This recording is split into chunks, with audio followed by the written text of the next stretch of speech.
aprendendo a prosperar à luz da palavra de Deus, né? Então, se você trouxe a sua Bíblia, vamos abrir no livro de Gênesis, bem conhecido, né? O princípio de todas as coisas. Gênesis, capítulo de número 1.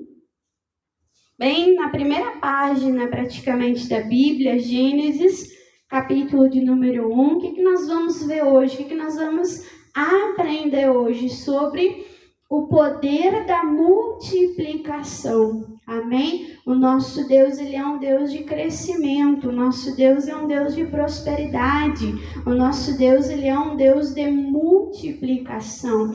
E Deus, ele deu, né, esta ordenança, esta palavra em Gênesis capítulo de número 1, quando Deus estava criando todas as coisas, versículo 11, né, e diz assim: e disse Deus, produza a terra erva verde, erva que dê semente, árvore frutífera, que dê fruto segundo a sua espécie, cujo a semente esteja nela sobre a terra. E a Bíblia diz como Deus mandou, e assim foi. E a terra produziu erva, e erva dando semente, conforme a sua espécie, e árvore frutífera, cuja semente nela conforme a sua espécie.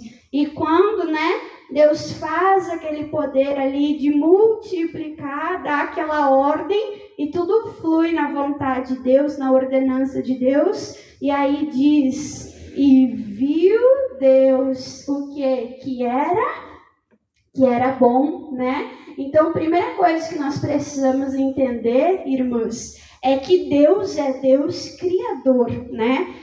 A terra era vazia, a terra era sem forma, não havia nada, não existia nada.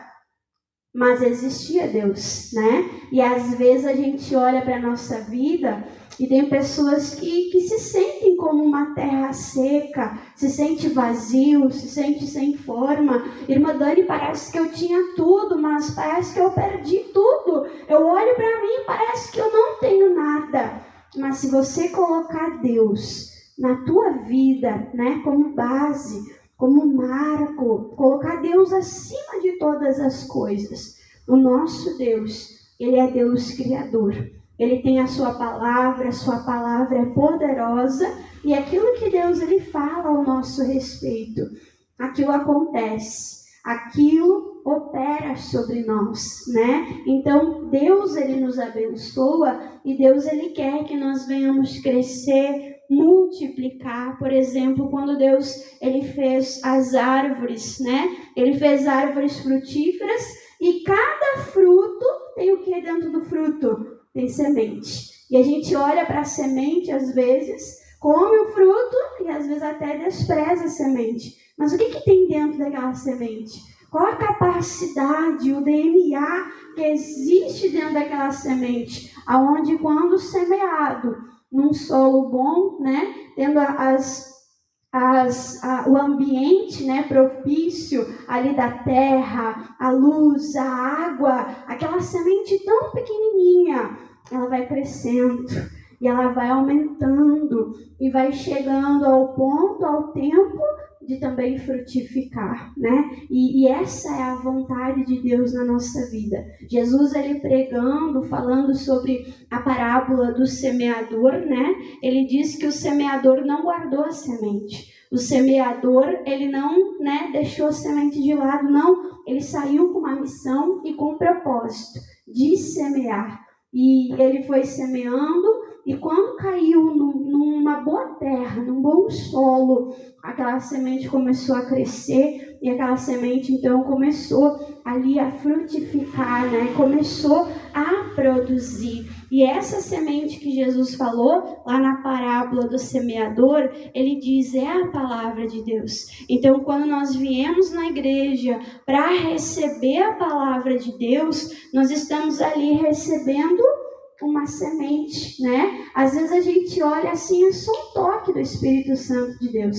Às vezes de uma pregação de 20 minutos, 30 minutos, 40 minutos, é um toque, é uma frase, é algo ali que fica guardado no coração, mas é o quê? É uma semente. E se eu guardar nesse solo aqui, ó, que é o meu coração, e o meu coração for bom, aquela semente, ela vai crescer, ela vai germinar. Eu gosto de um testemunho que o pastor Jaime, ele conta, né, sobre uma reunião que ele estava fazendo, ele estava pregando, e ele pregou sobre o sal, e a Bíblia diz, bom é o sal.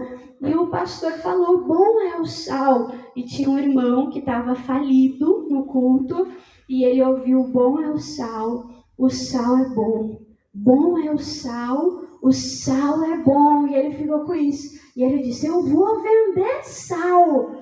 E ele começou vendendo 1 pacote, 2 pacotes, 3 pacotes, entrou no negócio de sal e se tornou um grande empresário. E a gente olha assim, né, o pastor Jaime contando o testemunho, e a gente pensa, mas que loucura, a pessoa vai vender pacote de sal, né, e vai prosperar. Mas o que foi que aquele homem ele recebeu? Ele recebeu uma semente. Ele recebeu uma inspiração. Ele começou com um pouquinho, mas ele foi fiel naquela inspiração e Deus pôde prosperar ele. E Deus pôde abençoar ele. Então nós temos que olhar para a nossa vida dessa maneira. O que Deus espera de mim? O que Deus quer de mim? Deus quer que eu cresça.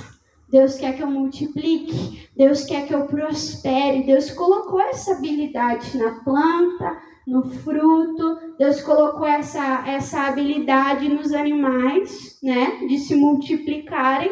E Deus também colocou essa capacidade sobre o homem. Porque ali ainda em Gênesis capítulo 1, mas agora ali no versículo de número...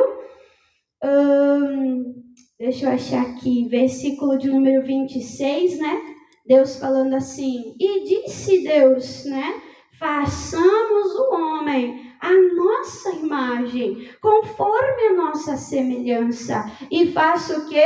E domine sobre os peixes do mar, sobre as aves do céu, sobre o gado, sobre toda a terra, sobre todo réptil que se move. E criou Deus o homem à sua imagem, a imagem de Deus o criou. Macho e o quê? E fêmea os criou e os abençoou, né? E Deus lhes disse, qual foi a primeira coisa que Deus falou lá para o homem? Frutificai e o quê? Multiplicai e enchei a terra. Olha só, e enchei a terra, que lindo! E sujeitai e dominai sobre os peixes do mar, sobre as aves do céu e sobre todo animal que se move sobre o quê? Sobre a terra. Olha que lindo, né? Então, tudo na criação, a gente vê o que Deus fez para multiplicar, para crescer. Porque se Deus não tivesse feito com esse poder de multiplicar, a terra ainda existiria? Ainda existiria, mas não existiria, né? Então a gente vê a importância da multiplicação. Tudo que não multiplica, acaba. Tudo que não multiplica, acaba morrendo, né? Não prossegue para frente. Então nós temos que olhar para isso como uma verdade e entender. Deus quer que eu multiplique. Nós estamos nesse propósito aqui da figueira, né? Onde Jesus, certa ocasião, estava passando, estava com fome e ele avistou uma figueira, uma árvore frutífera. E Jesus, então, com fome, querendo achar fruto, querendo comer fruto dela, Jesus chega até ela, procura e não encontra fruto, só encontra folha. O que Jesus fez com aquela figueira? Jesus amaldiçoou aquela figueira. E aquela figueira, ela secou-se completamente, desde as suas raízes. No outro dia, quando Jesus e seus discípulos passaram por ali, eles viram, poxa, de um dia para o outro a figueira secou. Não foi porque o Senhor, falou, olha a palavra poderosa. E ali secou-se completamente. Então, o que a gente nota em Jesus? A gente nota em Jesus um aborrecimento, Por quê? Porque ele esperava algo daquela figueira, Ele esperava fruto daquela figueira. Imagina só, do que adianta uma árvore frutífera, Porque figueira é uma árvore frutífera. Do que adianta uma árvore frutífera para uma pessoa que está com fome? Adianta? Não adianta, não resolve, Então, a mesma coisa, Deus, Ele espera de nós. E o que nós notamos também? Vamos abrir a nossa Bíblia em Mateus, falando ainda da multiplicação, Mateus capítulo 25. Mateus capítulo de número 25. Aqui em Mateus 25, nós vamos ver outra parábola que Jesus contou. Irmã Dani, o que é uma parábola? É uma história ilustrativa, onde Jesus pega algo, algo natural, algo que a gente possa ver, algo que a gente possa comparar, e ali Jesus traz uma verdade espiritual, um ensinamento. Então, Mateus 25, aqui fala sobre a parábola dos 10 talentos. E Jesus começa dizendo assim, versículo 14. Por isto é também o reino de Deus, como um homem que partindo para fora da terra, chamou os seus servos, os seus empregados, e fez o quê? E entregou-lhes os seus bens. Versículo 15. E a um deu 5 talentos, a outro 2 e a outro 1. Qual foi a avaliação? Para um dá 5, para um dá 2 e para um dá 1. A cada um segundo a sua capacidade. E o que aquele senhor fez? E ausentou-se logo para longe. Amém? Então, para um pouquinho aqui e olha para a irmã Dani. O que nós entendemos? Jesus está contando essa parábola sobre um senhor rico que tinha ali bens, dinheiro, propriedade, talento é dinheiro, e ele chamou os seus servos e distribuiu ali um valor, uma quantia para cada um, E o que ele esperava daqueles servos? Que eles fizessem algo, com aquele dinheiro, que eles multiplicassem. Aí o que aconteceu? O que tinha 5, ele negociou e ele conseguiu mais 5, ou seja, ficou com 10. O que tinha 2, ele foi lá, negociou e ganhou mais 2, multiplicou. Agora já tinha 4. E o que recebeu 1 talento? Ele tinha capacidade para isso, mas ele ficou com medo. E a Bíblia diz que ele foi lá, ele cavou e ele enterrou aquele talento. Não gerou nada em troca. Quando o Senhor veio para fazer prestação de contas, o que tinha 5 apresentou 10. O que tinha 4 apresentou 8. E o que tinha 1 correu lá, desencavou, e ele foi fiel naquele 1. Ele devolveu, ele não roubou, ele não pegou para ele aquilo que não era dele. Ele apresentou aquele 1, mas ele não agradou. Por quê? Porque ele tinha uma capacidade sobre a vida dele. E ele não usufruiu essa capacidade que estava sobre a vida dele para multiplicar. O que nós entendemos? Nós entendemos que esse Senhor rico, que distribui dons, que distribui talentos, que dá riqueza, prosperidade, é quem, irmãs? É quem? É Deus.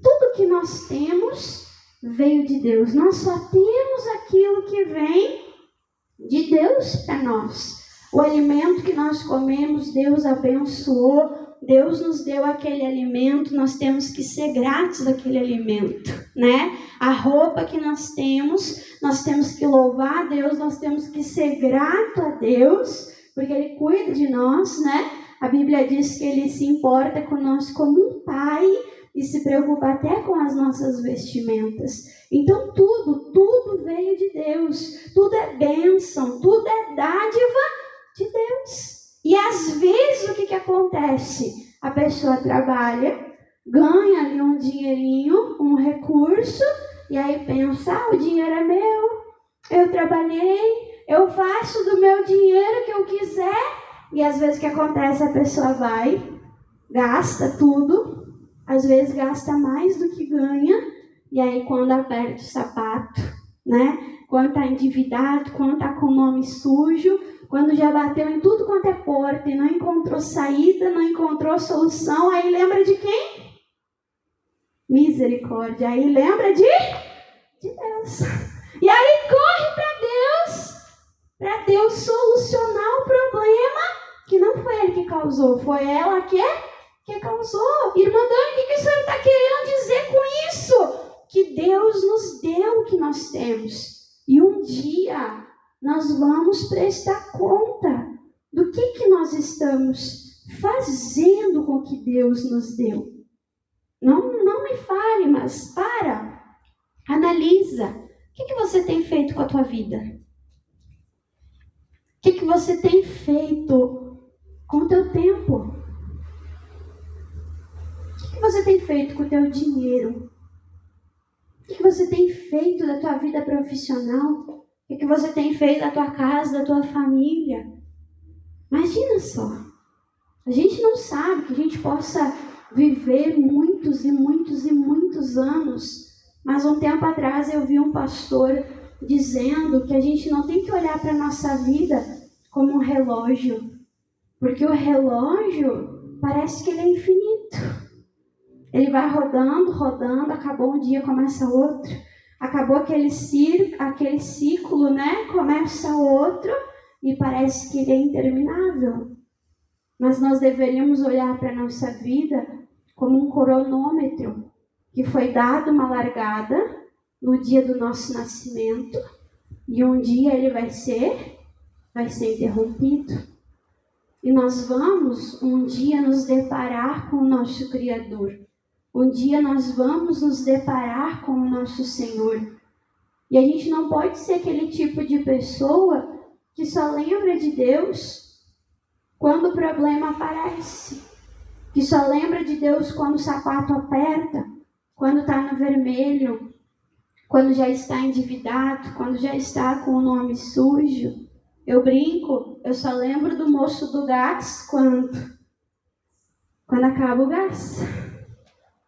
Eu só lembro do encanador quando acontece algum problema. Graças a Deus. Nem me lembro a última vez que eu precisei do encanador, né? E não quero nenhum cano estourando para me lembrar dele. É assim ou não é? Então a gente não pode procurar Deus como um prestador de serviço, né? Coloca Deus na tua vida. Pega a tua vida financeira e apresenta a tua vida financeira a Deus. A palavra de Deus diz: buscar-me-eis e me achareis. Quando me buscardes de todo o coração. Então, quando nós buscamos a Deus, nós encontramos Deus. E quem Deus é? Deus é tudo que eu preciso.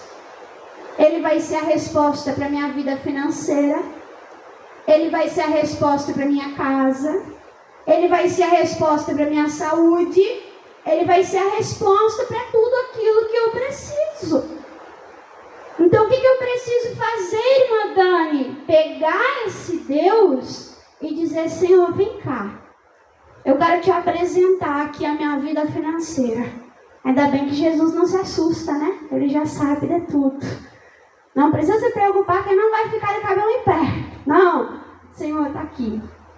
Infelizmente eu não tive sabedoria. Estou aqui, ó. Estou no vermelho. Estou com o nome sujo, mas para apresentar para Jesus a gente precisa saber. Sim ou não? Tem gente que está devendo, não sabe nem quanto está devendo.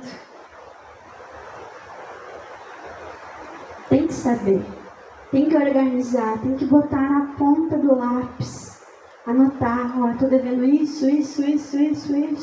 Meu nome está sujo aqui. Coloque na ponta do lápis. Coloque na ponta do lápis e olha de maneira real como está a tua vida financeira. Teu nome está sujo. Deus não quer que você tenha um nome sujo. Quando a gente aceita a Jesus, a gente passa a ser filho de Deus.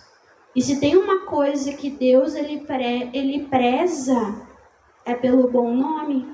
Sim ou não? Jesus deixou o nome dele para nós usar. Imagina se o nome de Jesus estivesse no vermelho. Imagina se o nome de Jesus estivesse lá engatado com o capeta. A gente ia recorrer ao nome e não ia ter socorro, não ia ter resgate.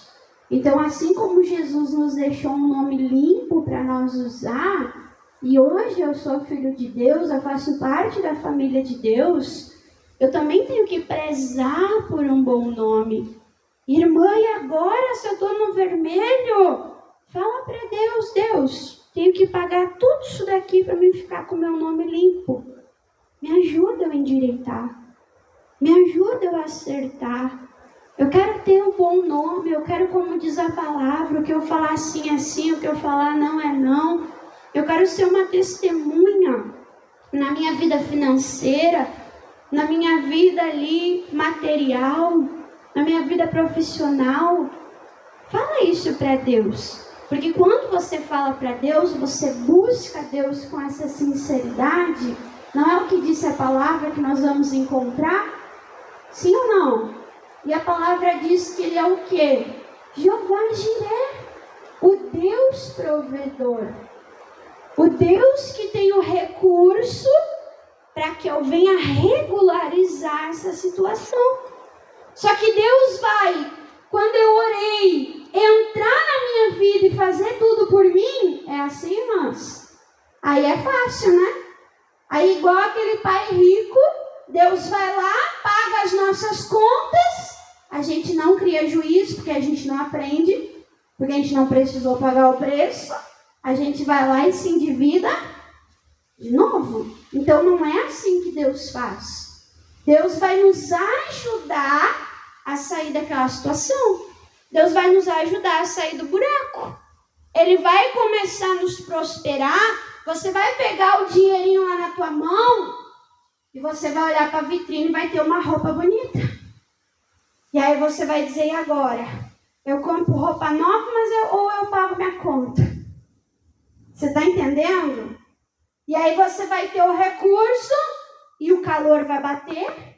O período de férias vai chegar. Você vai ouvir, o diabo vai colocar muita gente indo para a praia. E você vai ficar se babando para ir para a praia. Você vai dizer, mas eu mereço. Só que você vai se ver num dilema.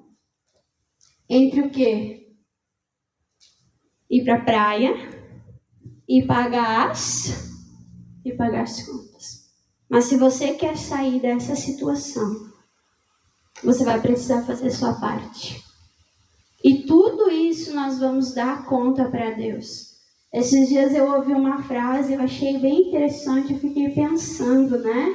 Que a gente se converte, mas o nosso bolso não. Como assim, irmã Dani? Eu sou convertida, eu quero que tudo seja convertido. Pois é, agora você vai ter que discipular o teu bolso. Agora você vai ter que discipular o teu bolso. Você vai ter que fazer o teu bolso se encaixar na palavra de Deus. Amém? E aí, dessa maneira, um passo de cada vez que você vai endireitando as coisas, e Deus é tão bom que aqui, muitas vezes, né, quando Deus ele chega através dessa parábola, né, e ele vê o que tinha 5 talentos e agora já tem 10, olha o que ele diz, versículo 21.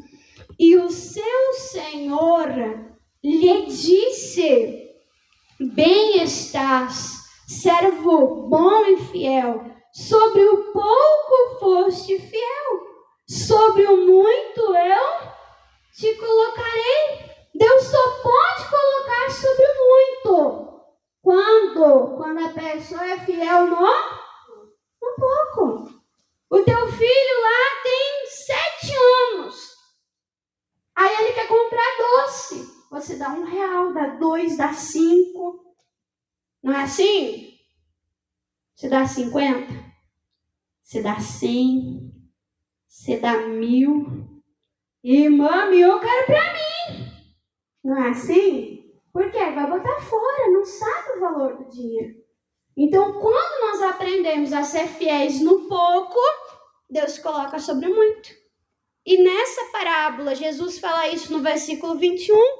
Depois ele fala no versículo 23, para ficar bem firmado, para o outro servo também ele fala: e disse-lhe ao seu senhor: bem está, bom e fiel servo, sobre o pouco foste fiel, e sobre o muito, então, eu farei o quê? Eu te colocarei. Aí ele convida: entra no gozo. De quem? Do teu Senhor. Então, quando eu sou fiel naquele pouco, naquilo que eu sei, Deus me deu, eu vou prestar conta, eu tenho que ser fiel, eu tenho que multiplicar. Deus pode ir acrescentando. E aí Deus vai largando, vai aumentando, vai prosperando. E isso, para nós entender, nós vimos aqui sobre o talento, né? E talento é dinheiro. Olha só o que diz aqui, vamos abrir a nossa Bíblia. Ageu, capítulo de número 2. Agora eu quero ver quem é bom de Bíblia. Ageu, capítulo 2. O bom é que eu soltei uma piadinha, né? Aqui sobre quem é bom de Bíblia. A minha filha olhou para trás e fez assim. Aí eu olhei para trás e eu já fiz assim para ela. Que as irmãs estão dele ali se abanando, e eu faço aqui. E eu faço aqui. E ela não me olha. Aí agora olhou, eu já aproveitei, né? Irmã, que é isso?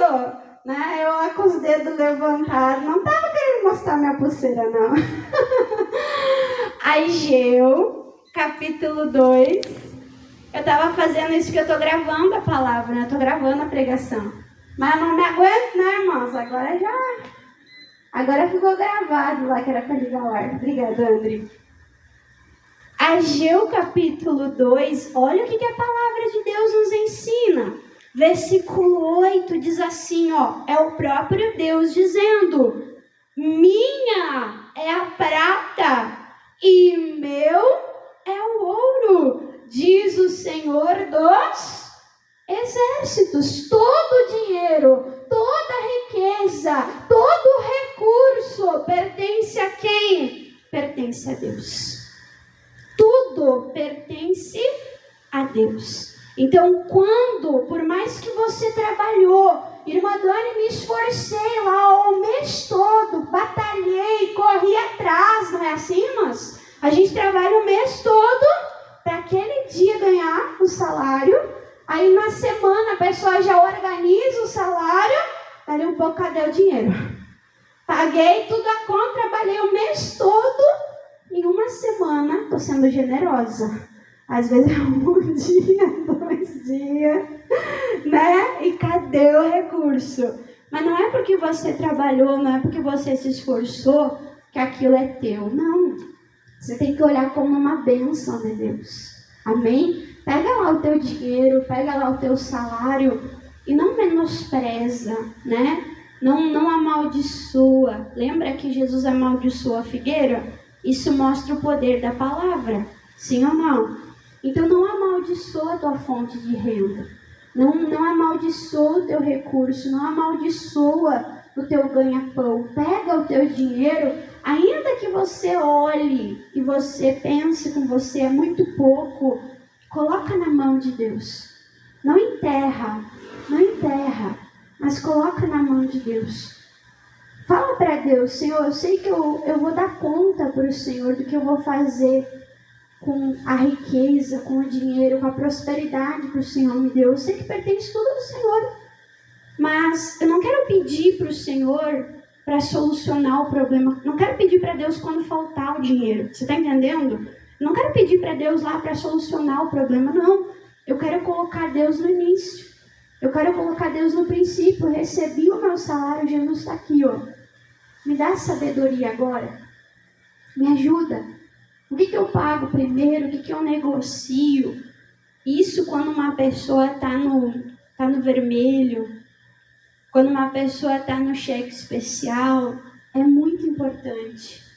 Porque às vezes a pessoa trabalha, coloca aquele dinheiro no banco, os juros comem tudo. E a pessoa já fica zerada de novo, já entra naquela situação de novo. Então é importante essa sabedoria, né? É importante essa sabedoria de saber qual é o juro mais alto, qual é o juro mais baixo, o que pagar primeiro, o que resolver primeiro, como negociar. Se a gente pedir instrução de Deus, irmãos, com aquela sinceridade, eu quero ter o meu nome limpo, eu vou renunciar roupa, eu vou renunciar a esse ano à praia, para mim ter tudo direitinho. Se a gente tiver esse temor, essa sinceridade diante de Deus e falar: Deus, o recurso que eu tenho, o dinheiro que eu tenho, eu olho o dinheiro que eu tenho, o que eu tenho que pagar não fecha nas minhas contas, mas me ajuda. Eu já vi pessoas irem para negociar dívida e o valor cair lá embaixo. E o valor, de maneira assim milagrosa, cair lá embaixo. Eu já vi pessoas irem pagar conta e a conta simplesmente desaparecer. De não constar mais que essa pessoa estava devendo. Mas por quê? Deus, Ele conhece o nosso coração. Deus, Ele conhece o nosso coração. Então, se a gente está naquela intenção de acertar, sabe? De não fazer mais, de por um pouco de tempo esforçar, pagar o preço, Deus vai honrar e ajudar essa pessoa a sair dessa situação. Deus é Deus de milagre. Jesus encheu o barco de Pedro. Quando precisavam pagar tributo, Deus enviou um peixe que dentro da boca tinha uma moeda para pagar o tributo, para pagar lá o imposto. Então, Deus vai mandar os recursos. Mas eu tenho que ter esse entendimento. O ouro, a prata, tudo veio de Deus. Não vou deixar Deus para o final como um resolvedor de problema, né? Mas eu vou colocar Deus no começo. Está aqui, Jesus. O que eu tenho que pagar primeiro? Deus deu aquela direção, eu vou lá no banco com a bênção de Deus e vou negociar. E vou lá e Deus vai abençoar. Amém? E aí, isso é tão sério, isso é tão importante para nós terminar aqui e eu fazer uma oração. Isaías capítulo 55. Isaías 55. Olha o que fala aqui sobre o dinheiro.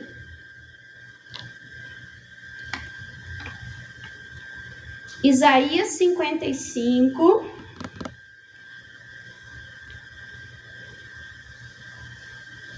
Versículo 2.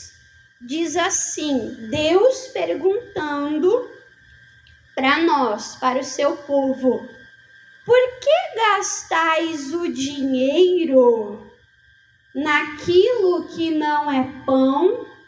Deus está perguntando: ei, você não entendeu que o recurso é meu?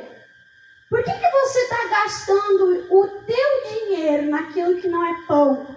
Irmã Dani, só posso comprar pão? Não. Quando fala aqui pão, fala em necessidade. Por que você não está gastando o teu dinheiro naquilo que é necessidade. Então tem diferença do que é necessário e do que não é. Se a pessoa está apertada, se a pessoa está no vermelho, ela precisa sair e ir numa loja e comprar 10 pares de sapato? Precisa? Ela tem 10 pares de perna para usar os 10 pares de sapato de uma vez só? Não é necessidade. É o que? É vaidade. Então, primeira coisa que eu tenho que entender: o dinheiro é algo santo, é algo sagrado, não é algo que eu vou idolatrar, mas é algo que eu sei que veio de Deus e que eu vou dar conta. E eu não posso sair gastando naquilo que não é necessidade. Então, primeira coisa, recebeu, orou, pediu a bênção de Deus, aí você vai fazer tudo aquilo que é necessidade. O rancho, e com sabedoria, não é necessidade comprar Coca-Cola, Pepsi toda hora, né? Eu vou tomar refri todo dia, mas tá apertado. Além de fazer mal pro bolso, vai fazer mal pro quê? Pra saúde, pro corpo, né? Então, faz com sabedoria, né? O rancho, pagou a água, pagou a luz, né? Tá vivendo de aluguel, pagou o aluguel, viu que é necessário? Amém, glória a Deus. E agora, o que eu vou fazer com isso aqui? Agora eu vou pagar ali, agora eu vou ajeitar ali. Sobrou? Oh, glória! Até agora estava falando de vermelho, né? Misericórdia, sobrou, né? Faz igual aqueles homens que foram sábios, eles fizeram, né? De que maneira que eu posso multiplicar o meu dinheiro? De que maneira que eu posso, né, fazer o meu dinheiro, como diz, né, trabalhar para mim? Por que não eu ver talvez um investimento, né, algo que vai render ali um pouquinho, que vai trazer um recurso, né? Então tudo isso Deus, Ele vai nos dando sabedoria. Você notou que eu estou falando para você sobre dinheiro? Eu estou falando de dinheiro aonde? Aonde? Na Bíblia. Olha como Deus ele se importa com o nosso dinheiro, com a nossa vida financeira. Aí ele diz: por que gastais o dinheiro naquilo que não é pão? E o produto, resultado do vosso trabalho, naquilo que não pode satisfazer, não pode realizar? Ouvi-me atentamente e comei o que é bom, e a vossa alma se deleite na gordura. Então, olha só, a gente começa focando no pão, no que é necessário. Mas Deus fala, daí você pode buscar o que vai te satisfazer, a gordura, os deleites. Deus vai me acrescentando. Mas nós temos que priorizar o que é prioridade. E deixar em segundo plano aquilo que não é tão necessário, aquilo que não é tão essencial. Amém, irmãs?